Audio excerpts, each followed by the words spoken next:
Double income no kids. You guys earn 2 lakhs a month की relationship मध्ये तुमचा breakup झालाय.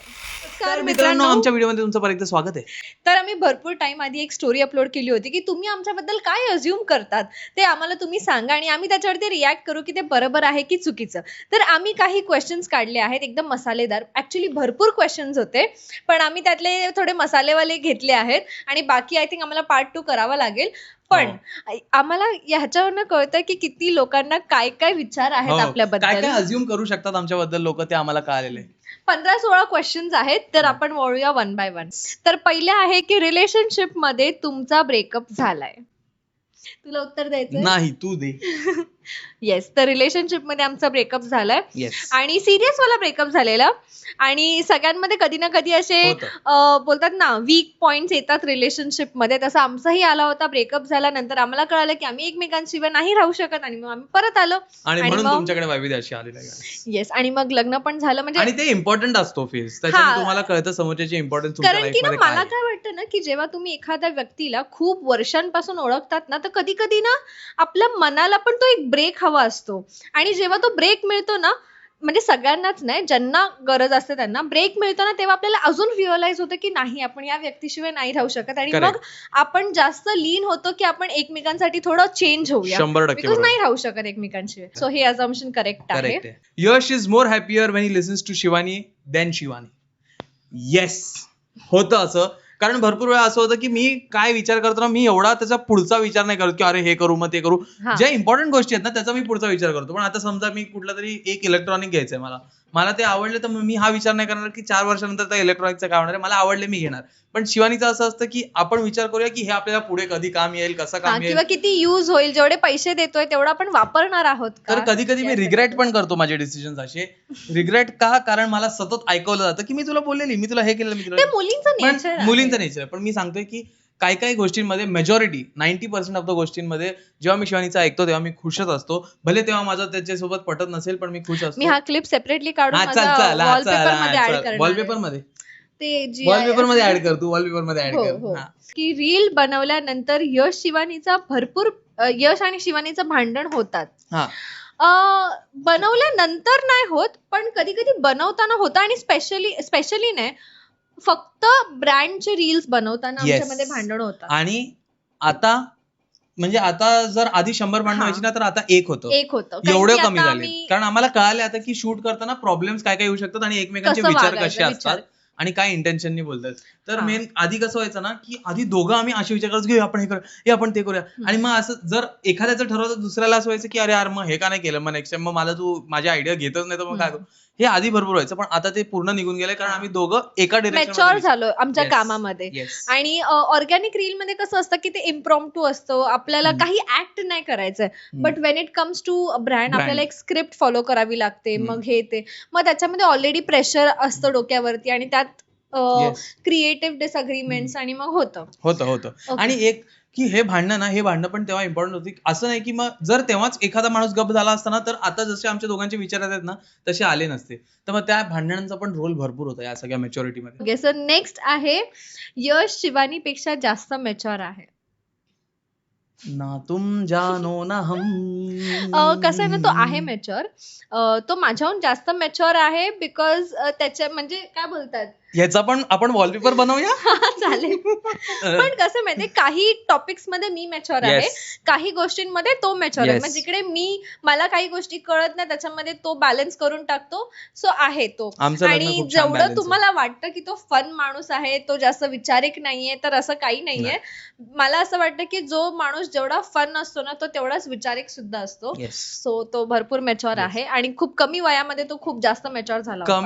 कमी आणि जास्त मॅच्युरिटी असं गेज नाही करू शकत ही कमी जास्त कोण आहे. पण ही जे बोली ते 100% बरोबर होतं आणि 100% गौरांग तुझ्यामुळे झालेले आहे. आणि हे सगळे क्वेश्चन्स आम्हाला गौरांगने हेल्प केले काढायला बिकॉज ते थर्ड पर्सन ओपिनियन हवं होतं आम्हाला याच्यात. जे आम्हाला बाइंड करतं it is not just love but profound understanding आणि इमोशनल डेप्थ. मला असं वाटतं ज्यांनी हा अझम्पशन केलाय त्यांना प्रोफाउंड नॉलेज आहे. कारण त्यांना कळालेलं आहे की लव्ह फक्त गरजेचं नसतं एका रिलेशनशिपला जोडून ठेवायला, त्यात अंडरस्टँडिंग आणि इमोशनल डेप्थची पण भरपूर गरज असते. तर ज्यांनी हे अज्युम केलंय त्यांना, बिकॉज मला तरी वाटतं की लव्ह फक्त स्टार्टिंगला एकमेकांमध्ये पडायला असतं आणि नंतर हळूहळू त्या लव्ह मध्ये जर तुमची अंडरस्टँडिंग इमोशनल डेप्थ नाही आली तर त्या लव्हचा काही फायदा नाहीये. कारण लव्ह मध्ये भांडणं होतात. ते असतं ना, ते कुठला एक डायलॉग होता की अगर प्यार किया और झगडा नहीं किया तो कैसा प्यार किया, तसं वाला सिस्टम आहे. जर लव्ह आहे आणि बाकी सगळं नाही तर ते चालत नाही. तर हा अझम्पशन पण करेक्ट होता. वरचे आतापर्यंत सगळेच करेक्ट होते. नाही, इथे लिहिले यश शिवानीपेक्षा जास्त. ते पण म्हणजे म्हणजे करेक्ट होते. म्हणजे चांगलं बोललंय की मी नाहीये, तू आहेस. So yes. त्याच्यानंतर आहे की you guys earn 2 lakhs a month. यहाँ गलत हो गया साहब, यहाँ गलत हो गया. सो आता कॉन्टेंट क्रिएटर्स आहोत, सो असं काही फिक्स नसतं. सो नाहीये, हा number is not correct. You have creative disagreements but solved early.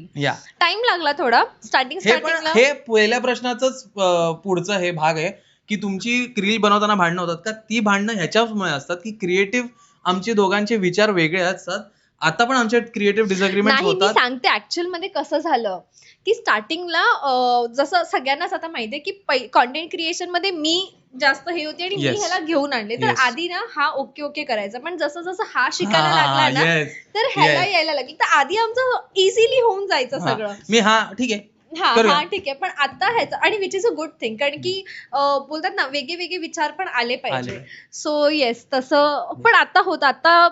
आता मला माहिती की त्याला कसं टॅकल करायचं. आणि आता डिसअग्रीमेंट जास्त नसतात, थोडेफार आहेत. हे अझम्पशन करेक्ट आहे, डिसअग्रीमेंट होतात, जास्त नाही. आणि जो 8वा प्रश्न आहे, वाव आपण एवढा लवकर, सॉरी गाईज, मोबाईल सायलेंट करायचा. तर 8वा प्रश्न, आपण भरपूर लवकर 8व्या प्रश्नावरती आलो. तर 8वा प्रश्न असा आहे की तुम्ही लोक डिंक्स करणार म्हणजे चूज करणार आहे डबल इन्कम नो किड्स. म्हणजे डबल इन्कम नो किड्स हा वाला डिंक किंवा टर्म यूज करतात. आणि हे जे क्वेश्चन आहे ना, हे अझम्पशन आहे ना, हे भरपूर होतं. तर आम्ही मध्यंतरी म्हणजे भरपूर अशा क्वेश्चन आधी येत होते की तुम्ही प्रेग्नेंट आहात का, तर आम्ही सतत उत्तर देत होतो की no we are not ready. पण त्याच्यानंतर आता सतत क्वेश्चन येतात की तुम्ही डिंक्स आहे, म्हणजे ह्याचा अर्थ तुम्हाला बाळच नकोय, तुम्हाला बेबीच, की तुम्हाला 2 इन्कम पाहिजेत पण तुम्हाला कोणता मुलगा नकोय किंवा रिस्पॉन्सिबिलिटी जे मूल नकोय. मूल नकोय. पण असं नाही आहे, आमचं असं नाही. आम्ही विचार असा करतो ना की आम्ही जोपर्यंत फुल सेटल होतो, आता तुम्हाला जसं सांगितलं की राईट नाही वाटत आणि सेटल व्हायचं असं कधीच मला नाही वाटत की कधी. मला थोडासा विचार आहे तो सेटल वाला. राईट पण एक आहे, खूप मोठा पार्ट आहे, पण माझ्यासाठी सेटल पण होणं थोडासा पार्ट आहे. कारण एक लाईफ आणणं, तो लाईफ काय तो दुसऱ्या वर्षापासून त्याच्याकडे स्वतःचे पैसे नसणे, आपल्याला त्याला सांभाळायला लागणार. म्हणून जोपर्यंत दोन्ही गोष्टी, माझा पण विचार आणि हिचा पण विचार टोटल कम्प्लीट होत नाही, क्लॅरिटी येत नाही, तोपर्यंत नाही. पण डिंक्स नाही. त्याच्यानंतर आहे आय थिंक तुम्ही दोघे थोडे आळशी आहात.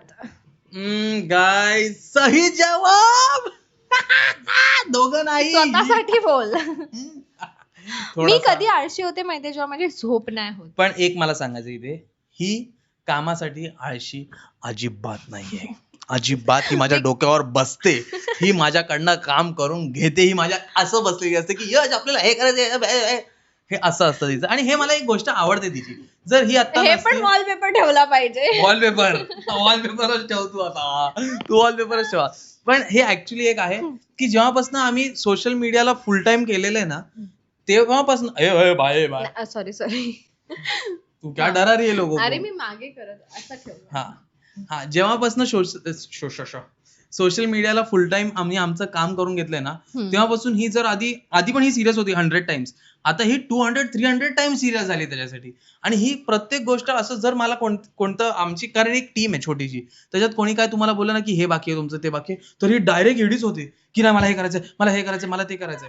ते होतं. काही लोकांचं असतं की काम असलेलं बघवत नाही, असं होतं की कधी त्याला संपवून खतम करून टाकतोय. गुड, ते बरोबर आहे. पण हा उत्तर देण्याचं हे होतं की आळशी ही नाही आहे अजिबात.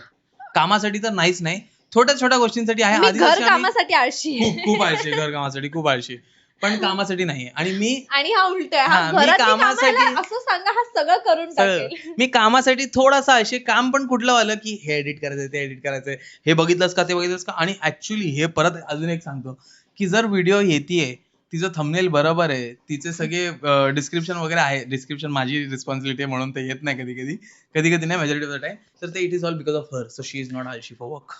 हा पण तेच आहे ना की सगळ्यामध्ये आम्ही उलटे आहोत. पण त्याच्यामुळे बॅलन्स होतं की म्हणून नेक्स्ट टाइम मला बोलत जाऊ नको की अरे किती वेळ सांगा त्याला काम करायला. बॅलन्स होतं. आता हे वॉलपेपर ठेव आणि मग लक्षात ठेव. ओके ठीक आहे. शिवानी बोलते की हे लास्ट शूट आहे, पण कधीच तो लास्ट शूट नसतो. हा, हे मी पण मानते की हे बरोबर अझम्पशन आहे. करेक्ट. की कधी कधी असं होतं ना की समजा आम्ही ठरवलं की 6 पर्यंत काम करणार, तर आमचं जर शूट लवकर झालं तर माझं ओके 1 तास आहे ना, तर अजून एक करून टाकूया. आणि मी याच्या सक्त विरोधात असतो. मी अजून पण विरोधात आहे आणि मी कायम याच्या विरोधात राहणार. जर मी एक ठरवलेलं आहे, एक टेबल की मला ह्या गोष्टी करायच्या, तर मी त्याच गोष्टी करणार. हिची मेंटॅलिटी चांगली आहे. ते मी आता हळूहळू चालू करते आणि आजपासून आम्ही ते करणार आहे, कारण आजपासून आम्ही अजून काहीतरी चालू करतोय. तर हिचं कसं आहे ना की माझी 7 काम आहेत. आता ही कशी बोलली की मला काम आलेलं पहिले ते काम झालेलं मला पाहिजे, नंतर मी टाइमपास करेन. पण ते नंतर टाइमपास करण्याच्या नादात आहे ना, लोक काम करतच राहतात. आमची बाकीची छोटी जी टीम आहे त्यांनी ते टाकत राहतात गोष्टी. तर त्या गोष्टी ही संपवण्याच्याच मागे लागलेली असते की हे पण करू, ते पण करू, हे पण करू, आणि मग त्याच्यात दुसरा दिवस येतो. ओके, जाऊ दे. आता मी सुरुवात केली आहे की मी काम थोडं, जोपर्यंत ते मला दिसत नाही ना तोपर्यंत मी नाही हो बोलणार. मला दिसलं की मी सांगेन तिला. ठीक आहे यार, कधी काय काय लोक असतात असे. तुम्ही पण कॉमेंट करा जे लोक असे लोक आहेत ज्यांना काम बघवत नाही. ह्याच्यात राईट आणि रॉंग नाहीये, ह्याच्यात फक्त डोक्याला रेस्ट देण्याचा विषय. मम्मी लोक पण तसे असतात की घरात त्यांना काही अशी 2-3 भांडी दिसली त्यांना बघवत नाही. मी सांगते की मम्मी आहेस का. चला, त्याच्यानंतर आहे तुमचा कॅमेरा रोल 90% ब्लूपर्स आणि 10% फक्त कॉन्टेंट असतो. आधी भरपूर व्हायचं, पण मला आता नाही वाटत असं. मला आता असं उलट वाटतं की 90% कॉन्टेंट आहे आणि 10% ब्लूपर आहे. फक्त जे डान्स वाले व्हिडिओज आहेत जे आम्ही शिपर केलेले त्याच्यात 90% ब्लूपर्स आणि 10%, आणि ते पण माझ्यामुळे.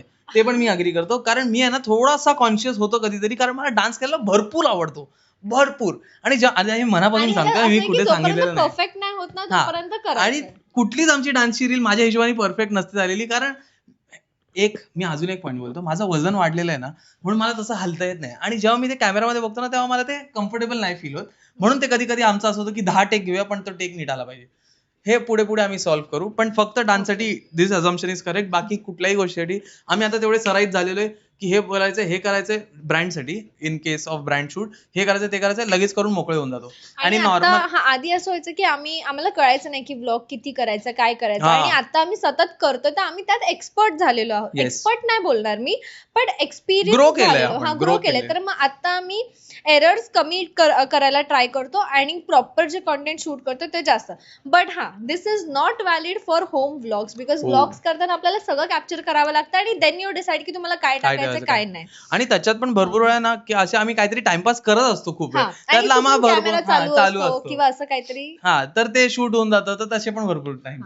ठीक आहे, तर आता पुढे कुठे गेलं, मी आणतो कुठेतरी आहे. ओके, त्यानंतर मला नाही माहिती आपण आधी काय बोलत होतो आणि कुठे आपण इंटरप्ट झालो, तुला आठवतंय? 90% ते वालं, 90% आणि 10%. तेच, आता आम्ही ग्रो झालो तर आता ते सगळ्या गोष्टी कमी होतात, पण व्हायच्या हे तर खरं आहे. अझम्पशन म्हणजे करेक्ट आहे. त्यानंतर आहे की शिवानीचा रोल आहे यशच्या ट्रान्सफॉर्मेशन मागे. तुला काय वाटतं? हो, मला वाटतं. तुला जे वाटतं ना ते नेहमी करेक्ट नसतं, पण यावेळेस तू 100% करेक्ट आहेस. गले मिलो. आता हा माझ्या गोष्टी ऐकतोय कारण की लग्न झालंय, पण लग्न आधी माझा कंट्रोल नव्हता. सो माझी फक्त बडबड होती. तू अग्री करतेस? हो, त्याच्यामुळेच ते बडबड होती. आता पण ओठ दाखव, लिप बाम लावले नाहीयेस म्हणून. तर हा इतका टॅन होता, ह्याची स्किन इतकी टॅन्ड होती ना, इतकी टॅन्ड होती. आधी ह्याला फक्त फिरायचं होतं. त्याची स्प्लेंडर ना, त्याची कोणती तरी बाईक होती, त्याच्यावर फिरायचं. कोणती होती? डिस्कवर होती, 135cc. त्याच्यानंतर पल्सर, त्याच्यावरती फिरत बसायचं उन्हामध्ये विदाउट सनस्क्रीन. एक मिनिट या गोष्टीमध्ये गाईज सॅडली शिवानी परत बरोबर. शिवानी करेक्ट आहे. मुलांचं ही जसं बोलली ना, आम्ही बाईकवर हिंडत बसायचो, आम्ही स्किनची काळजी एवढं करायचं नाही. आणि जशी ही बोलली, ही आधी बडबडच करत बसायची, पण ही घरात नव्हती, म्हणून आता ही बडबड करते, पण मला ती बडबड ऐकायला पण लागते. तर असं, आणि ते ऐकून माझा फायदा पण होतो, हे मला नंतर कळालेलं आहे. म्हणून युअर बडबड इज बेनिफिटिंग मी. टाकेन इकडे तुझा फोटो, परत तो वाला टाकायलाच पाहिजे, इथे टाकूया मध्ये आपल्या दोघांच्या. पण मी काय म्हणतोय, या गोष्टी आहेत ना, मुलांना जेव्हा मुलं अशी फिरत असतात ना, काही मुलांना पण माहिती असतं काही मुलं खूप हुशार असतात, त्यांना माहिती असतं की मला हे करायचं, मला ते करायचं. भरपूर माझे मित्र पण आहेत. मी तुम्हाला सांगू, मी ज्या मुलांना बघितलेत ना जे प्रॉपर स्किनची काळजी घेतात, त्यांना मोठी बहीण असते. नाही, हो मी सांगतो असू शकतं, मी नाही बोलत आहे. किंवा छोटी बहीण तरी असते. जितू माहिती आहे ना तुला? जितूला मोठी बहीण आहे, लहान भाऊ आहे त्याला. ओमकारला लहान बहीण आहे. दोघं जण करतात ते लोक. हे बघा, स्किन केअर मध्ये नाही आहेत, पण त्यांना चेहऱ्याची काळजी घेण्यात येतं. मला तेव्हा पण ते पण नाही जमायचं. सनस्क्रीन तर लिस्ट आहे, लिस्ट असली पाहिजे.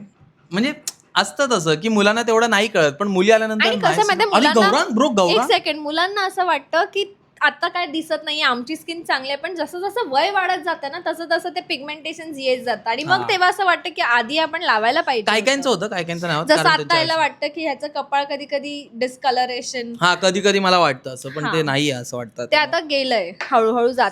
लग्न झालं ना, लग्न झालं हे सगळं निघून गेलं, समजतंय? लग्न झालं हे सगळं निघून गेलं आणि चांगलं नशीब बळालं माझं, एकदम मस्त आलं. पुढे गाईस, पुढे दुसरा अझम्पशन मला जाम आवडला, हा आहे की यश दादाकडे भरपूर पैसे आहेत. असं होतं, भरपूर भरपूर पैसे आहेत. हे बघा गाईस, ह्या प्रश्नाचा पुढे अजून एक रिलेटेड प्रश्न आहे, पण तो आपण लास्टलाच घेऊया. तो पण एक चांगला प्रश्न आहे. पण ह्या प्रश्नासाठी यश दादाकडे भरपूर पैसे आहेत हा अझम्पशन रॉंग आहे. पैसे होते, कम्फर्टेबल पैसे होते, पण भरपूर पैसे नाही. जे आपण बोलतो ना की खूप पैसा आहे, कम्फर्टेबल होतो आम्ही. कम्फर्टेबल की घर आहे स्वतःचं, गाडी. आणि मेन म्हणजे काय बोलतात ते, पेरेंट्सचं चांगलं होतं, फायनान्शियली ते एज्युकेटेड होते, म्हणून त्यांचं घरावरती जास्त तेव्हा म्हणजे बोलतात ना, आता आम्ही घर घेतले, ऍसेट बिल्डिंग असं नव्हतं, आता आम्ही करतोय जेव्हा आम्ही कपल. पण आधी होता हा, म्हणजे भरपूर नाही, सेम होतो आम्ही. असं होतं की सेमच आहे, जास्त काय आम्ही लांब पर्यंत नाहीये, म्हणजे असं सेम नव्हतं, थोडेफार सेम होतो, पण असं नाही की खूप श्रीमंत होतो. तर हे अझम्पशन थोडंसं रॉंग आहे, पण थँक्यू. मी असं दिसतोच. आधी साबण पण नाही वापरायचं ना, एकच साबणचं इकडे श्रीमंतच वाटतो अशा. म्हणजे कम्फर्टेबल म्हणजे कधी असं कशासाठी स्ट्रगल नव्हती. ऍक्च्युली जी लोकांना भरपूर स्ट्रगल असते ना, ती मला एवढी स्ट्रगल नव्हती. मला पप्पांनी गाडी घेऊन दिलेली की मी कॉलेजला जाईन, दॅट इज अ लक्झरी. असं नाही बोलत आहे. गाडी असणं आपल्याला पॉईंट ए आणि मम्मीचा लाडका होता म्हणजे मम्मीचा लाडका असणं ही केवढी मोठी श्रीमंती आहे. ओ माय गॉड, ह्याच्याहून श्रीमंत काय असू शकतो माणूस? तुमच्यासारखी ऑडियन्स आहे, अजून काय श्रीमंत असू शकतो? सोन्यासारखी बायको मिळाली, ह्याच्याहून श्रीमंत अजून मी काय असू शकतो? गाईज, ही गर्लफ्रेंड होती माझी. समजते तुम्हाला किती श्रीमंत होतो मी? फुल टाइम कॉन्टेंट क्रिएटर नंतर तुमची लाईफ इझी झाली. कोण आहे हा व्यक्ती ज्याला जिसने मुडके हमारी जिंदगी नहीं देखी? हु इज ही? मी तुम्हाला बोलतात ना, जोक्स अपार्ट खरं सांगते की कॉन्टेंट क्रिएशन जेवढं सोपं वाटतंय तेवढं सोपं नसतं. आता आम्ही हे ठामपणे बोलू शकतो, सत्य आहे. आता आम्ही हे ठामपणे बोलू शकतो की 9 to 5 job is comparatively easy. At least आमचा इझी होता. मी सांगतो इझी कसं. इझी म्हणजे जॉब इज नॉट इझी, पण जॉब नंतर घरी गेल्यानंतर थोडंसं टेन्शन असतं, डिस्कनेक्ट होऊ शकतं, थोडंसं टेन्शन असतं ऑफिसचं कुठेतरी, कारण आम्हाला पण असायचं. पण इथे आहे ना, राऊंड द क्लॉक तुम्ही कामच करताय. म्हणजे असं नाही की आता आपण 7 वाजता जे मी हिला सांगत असतो ना, मी तुम्हाला मगाशी बोललो की ही सतत कामच करत असते. आम्ही मूवी बघतोय की अरे यश, आपलं त्याचं काय झालं, ते आपलं हे केलंच नाही. आणि अजून एक गोष्ट, आणि जॉबमध्ये कसं असतं की 9 to 5 आहे, तुम्हाला सेट ऑफ हे दिलेलं आहे, त्याच्यामधनं एक्स्ट्रा होऊ शकतं. म्हणजे काही दिवस असतात की ओव्हर टाईम करावं लागतं, काही दिवस प्रेशर असतं, कधी पॉलिटिक्स असं. पण इथे 24 hours काही ना काहीतरी असतं. आता जर आम्ही 4 ब्रँड डील्स करतोय, तर 4 ब्रँड्सचे वेगळे डोकी, वेगळे स्क्रिप्ट, वेगळे कॉन्सेप्ट, त्याच्यावरती काम करा, त्यांना हँडल करा, 4 वेगवेगळ्या लोकांना हँडल करा. So it's not a team, हे असं पसरलेलं आहे. तर म्हणजे सगळं असं एकत्रित करून त्याच्यावरती कसं आहे ना, जॉबमध्ये स्ट्रक्चर खूप चांगलं असतं की मला जाऊन एक काम करायचं, हे काम करायचं, ते काम करायचं. इथे स्ट्रक्चर नाही, ते रॅन्डम गोष्टी आहेत. आणि फक्त ब्रँडला नाही, आता तुम्ही आमचे ब्लॉग्स बघता, त्याच्यात पण ते काय कुठल्या टॉपिकवर व्हिडिओ बनवणार हा विचार करून डोकं झिजून जातं. म्हणून असं होतं की आता पुढे काय बनवायचं आपण, त्यासाठी विचार भरपूर करावा. म्हणजे सुरुवातीला ना तो जोश असतो, ती नवीन कॉन्सेप्ट असतात, बट जेव्हा तुम्ही सगळं बनवून टाकतात. आणि ना आता मी हे म्हणजे बोलतात ना, आता आपण एवढे क्लोज झालो आहोत की आम्ही तुमच्यासोबत हे शेअर करू शकतो की लोकांना बोलणं हे खूप सोपं आहे की आता तुम्ही काहीतरी न्यू करा किंवा आता काहीतरी हे करा. पण कसं आहे ना की जेव्हा आपण 10 व्हिडिओ बनवतो, 10 व्हिडिओ नंतर परत 11वी व्हिडिओ काय असायची हे आणणं डोक्यात खूप डिफिकल्ट आणि आहे. एव्हरी टाइम होतं हे, असं नाही की आता जरी आम्हाला 10 व्हिडिओ सुचले ना, ते 10 संपल्यानंतर, कारण ते 10 बनवण्यात आमचं डोकं लागणार आहे, मग ते 10 संपल्यानंतर आता काय बनवू परत. रिसेंटच एक्झाम्पल देते की आता आम्ही ना starting first week of the month आम्ही कॉर्डेलियावरती होतो याच महिन्यात, आणि ब्रँड्सना पण ना स्टार्ट ऑफ द मंथलाच काम करायला आवडतं. सो कसं आहे ना की तिकडे काही नेटवर्क नव्हतं, काय नाही, नेमकं आम्ही अवेलेबल नव्हतं, काही शूट नव्हतं, काही प्रोडक्ट्स नव्हते की आम्ही शूट करू शकतो. मग ते असं असतं ना की ट्रिपवरून आल्यावरती जरा असं रिलॅक्स राहायला असं काही आम्हाला मिळालं नाही. आलो, व्लॉग्समध्ये करा, मग इव्हेंट्स अटेंड करा, मग त्याला एडिट करा, ब्रँडशी बोला, मग परत शूट करा. आणि कॉर्डेलियाला पण आम्ही होस्टेड होतो, म्हणजे आम्हाला त्यांनी सगळं व्यवस्थित करून दिलेलं, पण तिथे आम्हाला काहीतरी शूट करायचं होतं ना की शूट करायचंय, हे करायचं, ते करायचं, आणि त्यात एन्जॉय पण करायचं, कारण तो एक्सपिरियन्स खूप अमेझिंग होता, फर्स्ट टाइम मला होता. मग त्या सगळ्यासाठी असं होतं की तुम्ही एन्जॉय करायला जरी गेला ना तरी तुम्हाला कामच करायचंय. तो कट नाहीये की आपण वेकेशनला चाललोय, नाही, आपण कामाला चाललोय. एव्हरी नाईट आमचे 1 तास माझं ह्याचा आणि गौरांचं जातो, तो उद्या काय शूट करायचं आणि काय इनोव्हेटिव्ह, जसं तुम्ही ती रील बघू शकता, ते प्यार की कष्टी में, ते आम्ही तिकडे ब्रेन स्टॉर्म करत होतो, काय डान्स करू शकतो, हे सगळं काय निवडायचं, काय नाही करायचं. सो हे सगळं ना ट्रिप्स वरती पण आमच्यावरती प्रेशर असतं की ह्याला आपल्याला कॅप्चर करायचं.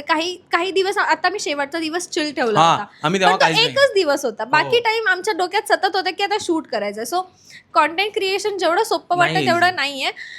Yes, but we love to do this because हे आम्ही चूज केलं आणि दिस इज समथिंग आम्हाला हवं होतं.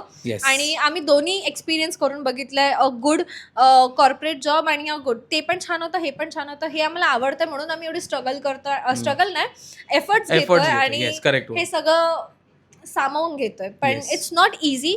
दिसतं सगळं चांगलं, पण जेव्हा तुम्ही हे करायला लागाल ना तेव्हा तुम्हाला ऍक्च्युअल मध्ये कळेल की किती टास्क असतो.